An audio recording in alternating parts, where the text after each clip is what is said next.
guys, Madhu here. So ఈరోజు నేను మీకు చెప్పబోయేది ఇలా మన సి ప్యానల్లో మనం ఎంతైతే డేటా స్టోర్ చేసుకున్నామో అలాగే దాన్ని ఎంతైతే మనకి ఇంకా రిమైనింగ్ ఉందో ఎలా చూడాలి అనేది ఈరోజు నేర్చుకుందాం. సో మీరు సి ప్యానల్లో లాగిన్ అయిన తర్వాత జస్ట్ డౌన్కి వస్తే మనకి ఇక్కడ డిస్క్ స్పేస్ యూసేజ్ అనేది కనబడుతుంది ఫైల్స్లో.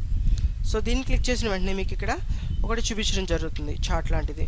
So files in home directory, మనకి హోమ్ డైరెక్టరీలో ఎన్ని ఫైల్స్ ఉన్నాయి అలాగే దాని ఎంబీ ఎంత 210 MB మన హోమ్ డైరెక్టరీలో మనకి స్టోర్ అయిందన్నమాట.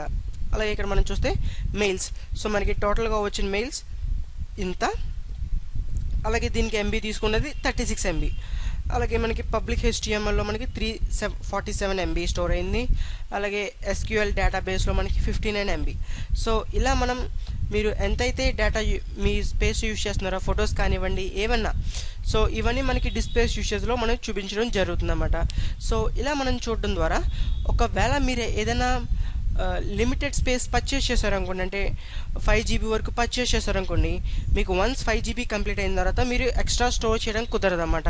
సో అలాంటి వాళ్ళకి ఈ డిస్ప్లేస్ యూసేజ్ అనేది బాగా యూజ్ అవుతుంది. ఎందుకంటే వాళ్ళు ఎంత డేటా యూజ్ చేశారు, ఇంకా ఎంత డేటా రిమైనింగ్ ఉందనేది తెలుసుకోవచ్చు అన్నమాట. దాన్ని బట్టి వాళ్ళు ఫ్యూచర్ ప్లాన్స్ అనేది వేసుకోవచ్చు అన్నమాట. చూసారా, అప్పుడు మనం టోటల్ వచ్చి ఇక్కడ 660 MB అనే డేటా యూజ్ అయింది. చూసారా, ఇంత మనం డేటా యూజ్ చేసుకున్నాం. సో ఇందులో నాది వచ్చి అన్లిమిటెడ్ స్టోరేజ్, అంటే నేను ఎంత స్టోర్ చేసుకున్నా ఇంకా నేను స్టోర్ చేసుకోవచ్చు అన్నమాట. సో అర్థమైంది కదా, ఇది మన సి ప్యానల్లో డిస్క్ స్పేస్ యూసేజ్ అనే ఆప్షన్ యూజ్ చేసుకుని మనం ఎంత డేటా స్టోర్ అయింది అన్నది మనం వ్యూ చేయొచ్చు. ఈ వీడియో మీకు నచ్చినట్టయితే లైక్ చేయండి, అలాగే సబ్స్క్రైబ్ అవ్వండి. కొత్త వీడియోస్ మీ మెయిల్కి రావడం జరుగుతుంది. Thanks for watching.